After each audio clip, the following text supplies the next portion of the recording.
Okay, welcome back and let us continue the discussion on combustion chemistry.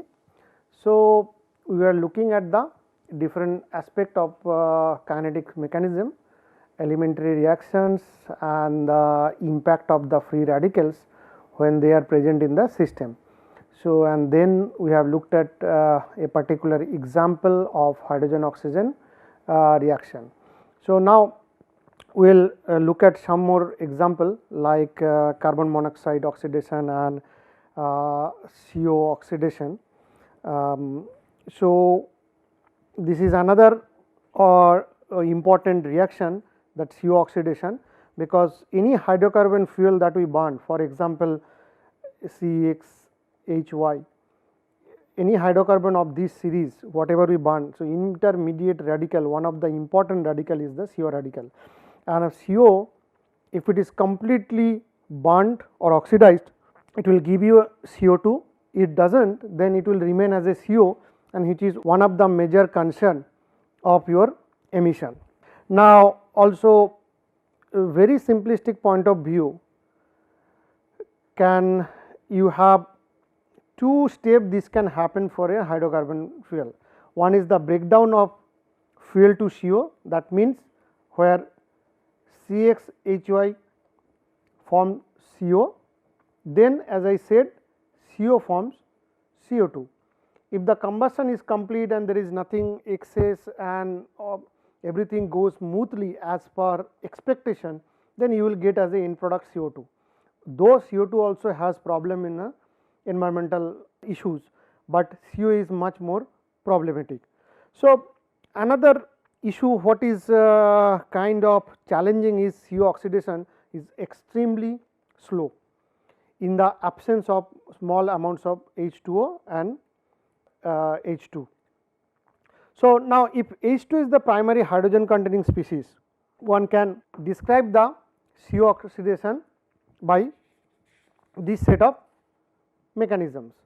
The first reaction for CO oxidation, CO will combine with oxygen and form CO2 and O radical, then O will react to H2O, form OH and OH radical. These are again some of the highly reactive radical as we have seen earlier. Then again the CO will react with OH to form CO2 H radical, H will react to O2 to form OH, and so this is a series of oxidation step one can. Now, if you look at each of these individual reactions, CO1 is slow and also contributes quite a bit of CO2 formation. So, this is sort of an, one can say it is a chain initiation reaction. And the third reaction is actually the CO2 CO oxidation step. So, this is in sort of a chain propagating step producing H atoms. Now, you got this one and this one, then remaining reaction 2 and reaction 4. So, they are sort of chain branching reaction which produces OH and H, and CO2 reaction is the key for your CO oxidation.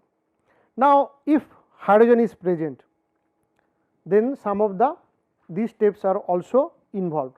There will be few more steps, oxidation step of CO 5, 6, 7, where O react to H2 to get OH plus H, and then OH to H2 to get H2O and H. So, these are, mind it, these are free radicals. So, these radicals are highly reactive and they do take part in this reaction process aggressively. And finally, CO react with HO2 to get CO2 and OH. Now, when you have H2, the entire H2O2 reaction system should be included in the CO oxidation. Now, one can look at the general system of these things, higher paraffins, where alkenes and paraffins, these are saturated straight chain or branch chain single bonded hydrocarbon. So, one can actually represent them in a series CnH2n plus 2. For example, if CH4 where N is 1, So, you guess 4 C2H6, then C3H8 and so on, which will methane, ethane, propane, butane, like that. Now, generic oxidation discussion will be for n greater than 2, that means we will start from the propane and butane. Methane or ethane display some unique characteristics not common with higher alkenes. So, these two at the where N0 N1 and N2, they show some different characteristics compared to higher order hydrocarbons. So, the whole idea is that how we look at the alkene oxidation here.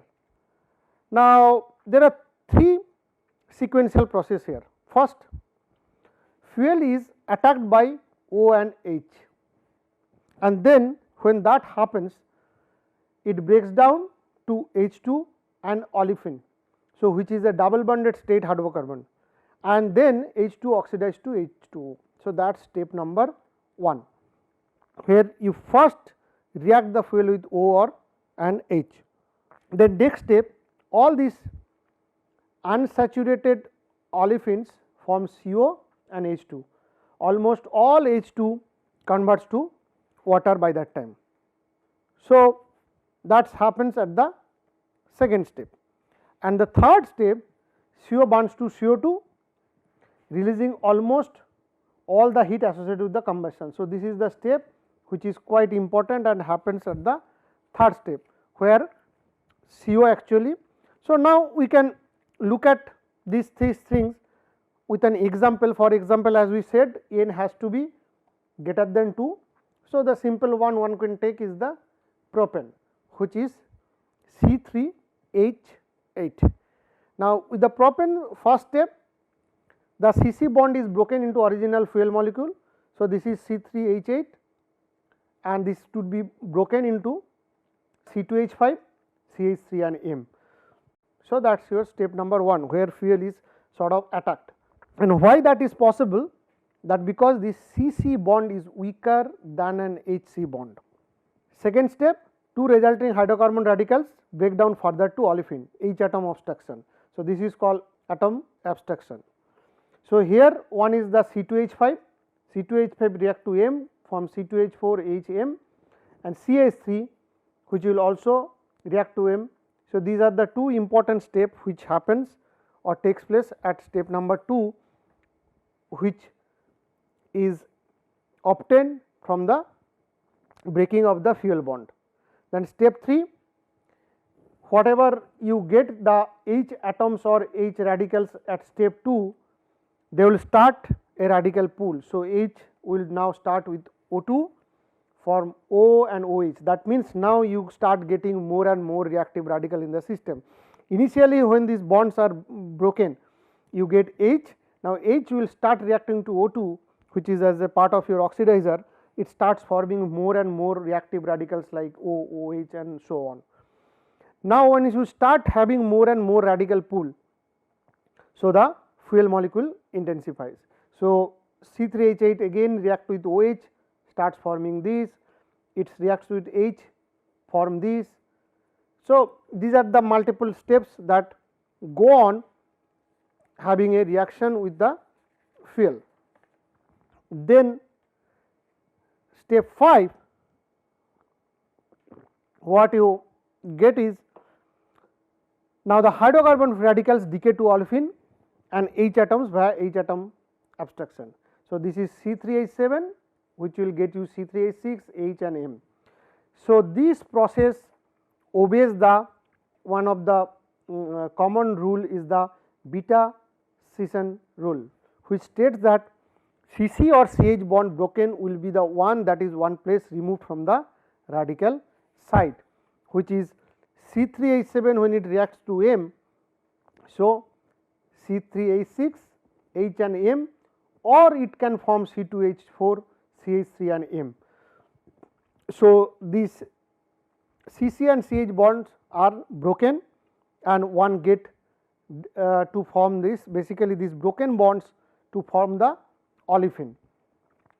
So, if you look at this image which we just discussed in this particular step, which is a as per the step 5, as per the rule of beta scission rule, you can see what happened.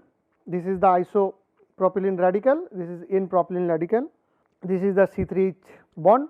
So, this is the radical site and this is the radical site, and then you, due to the decay, you get the olefin.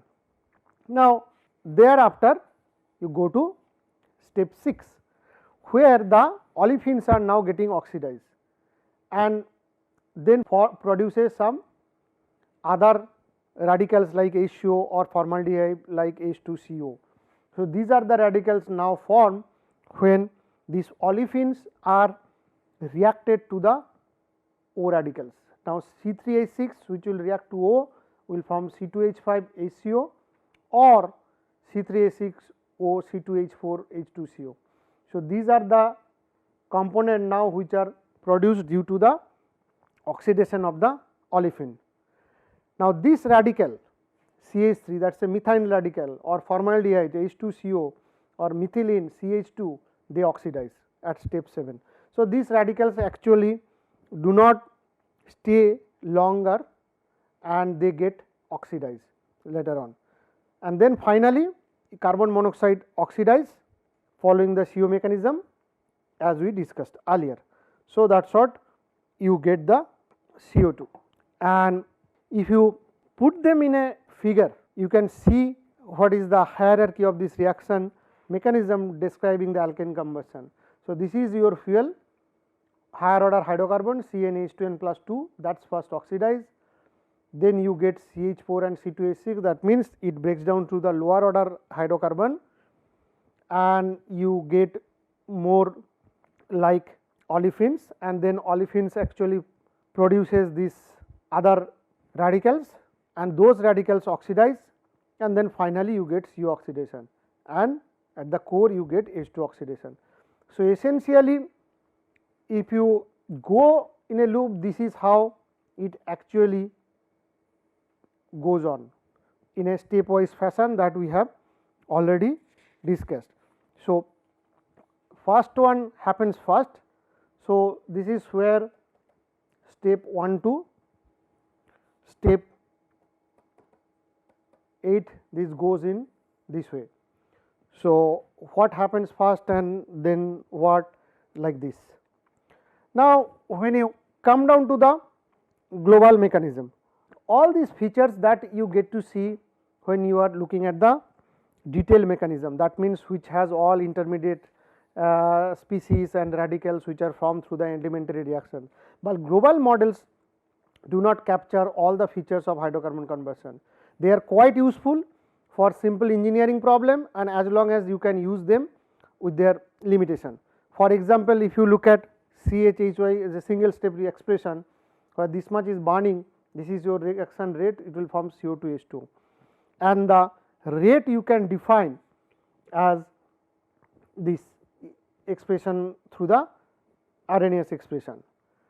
Now, if you for the same methane or rather CnH2n plus 2, you can go slightly detailed, that means some more step instead of single step, there are multiple step like 4 step mechanism. So, in 4 step mechanism, first you get lower order hydrocarbon, then that gets oxidized to form CO, then CO2 CO2 and H2 to H2. So, finally, you get the product species like H2 and CO2. So, but the higher order hydrocarbon first breaks down to a lower order one, and then from there it goes to.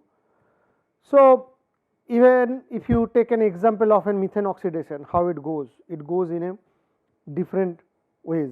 This is first our methane. So, when it gets reacted to OH from CH3 radical, then CH3 get to C2H6, C2H5, C2H4, C2H3, then finally with the oxygen this radical.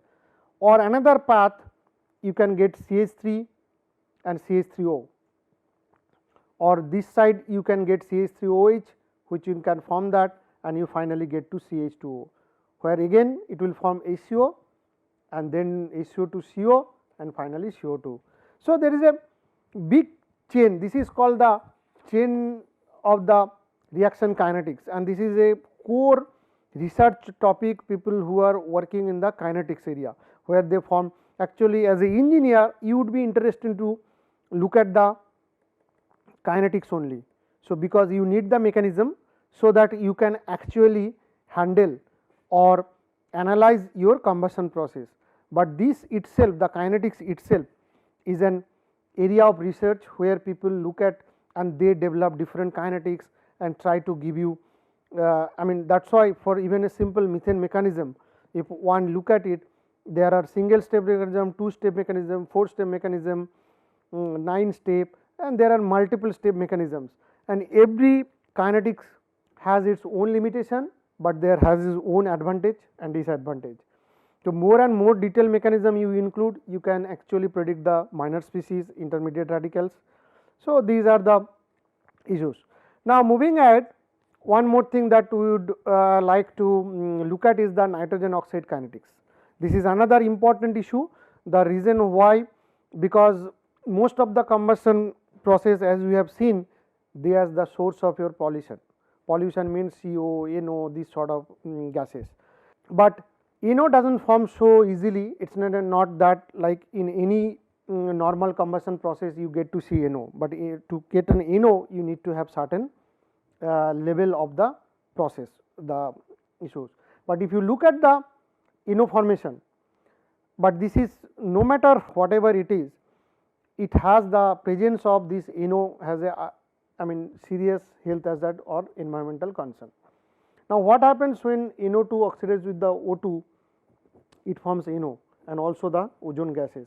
This is not something one would expect in a current scenario across the world, that where NO is formed.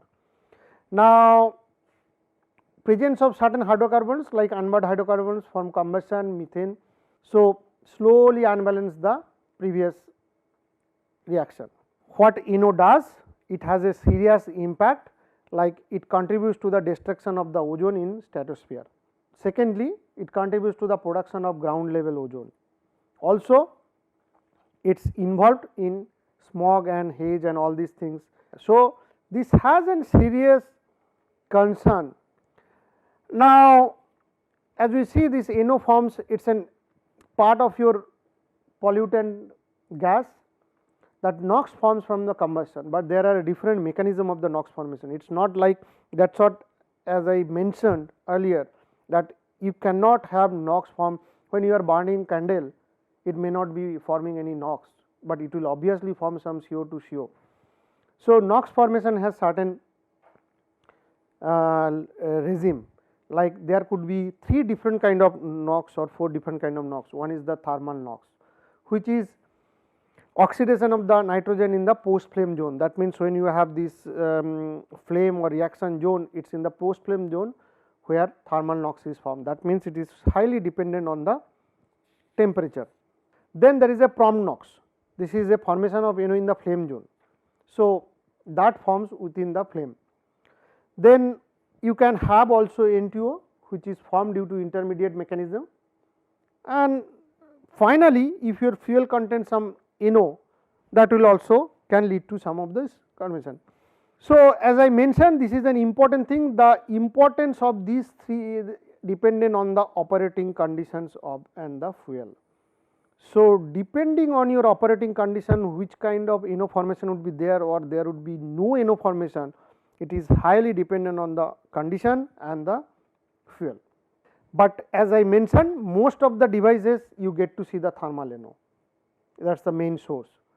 Now, why this NO production is given by, there is a mechanism by Jeldovis mechanism, where there are different steps through which the NO formation takes place. So, these are the 6 reaction steps, these are forward and backward reaction. So, how O radical react to N2 and form NO, N form react to N2 form NO, N react to OH form NO. So, they and also the reverse reaction is possible, like NO with N can form these things, but this is kind of thermal NO formation mechanism. Now, if you look at it, the contribution of the reaction 3 is small for lean mixture. and for rich mixture it is considered. So, that means, if the mixture is lean, then this contribution is small, if mixture is rich, then this is considerable. So, this produces enough NO. Now, when you look at the forward reaction of 1, it controls the system and it is slow at low temperature, high activation energy. So, this is also very effective in post flame regime, where temperature is high, T is high, and also you get enough time. That means, this forward reaction. So, essentially the forward one, forward reaction. Now, the concentration of 1000 to 4000 ppr are typically observed in uncontrolled combustion system, and reaction 1 to 3 you can calculate the NO. Now, one can estimate the concentration or the NO production rate from these 6 reactions. So, these are contribution of forward reaction, reverse reaction for the first, second forward, second reaction. So, we need also the concentration of O, which is present there. We need OH, N and H.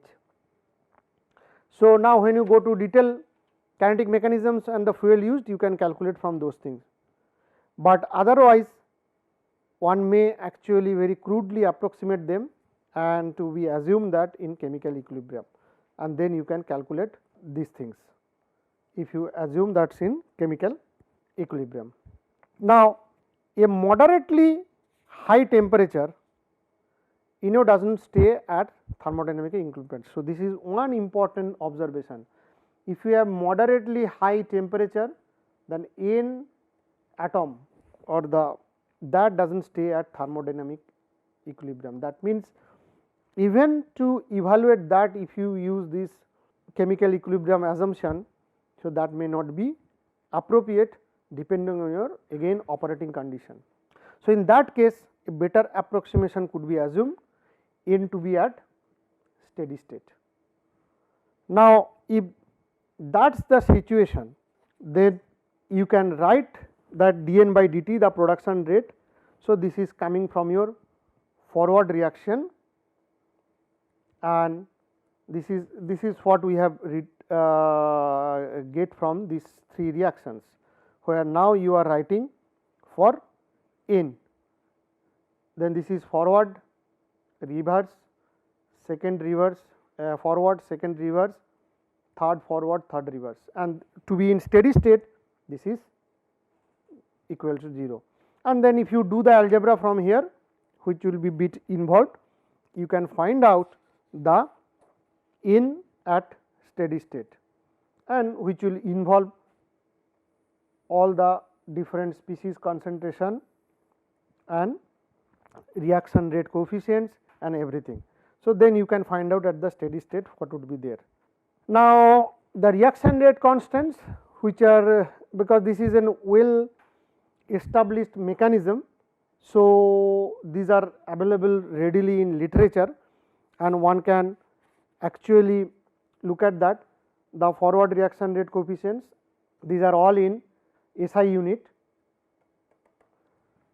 So, this is your A, and all these cases this is your activation energy divided by R, this factor, and this is your T. First reaction reverse is like that, second reaction you have some T to the power 1. So, that means in this particular case you get some exponents 1. So, that N is 1 here.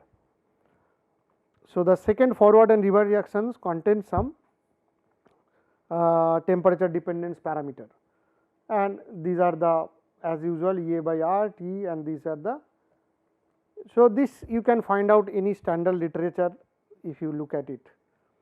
Now, we look at that, talk about thermal NO formation. Now, if you look at intermediate mechanism, this is also important in very lean combustion. So, when you talk about very lean combustion, that means equivalence ratio less than 1. And now how you define this NTO intermediate mechanism?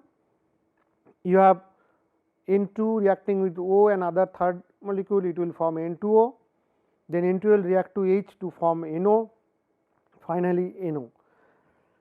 So, this mechanism is also important in NO control strategies in lean premix gas turbine combustion, because one would like to avoid this NTO intermediate mechanism, so that you do not.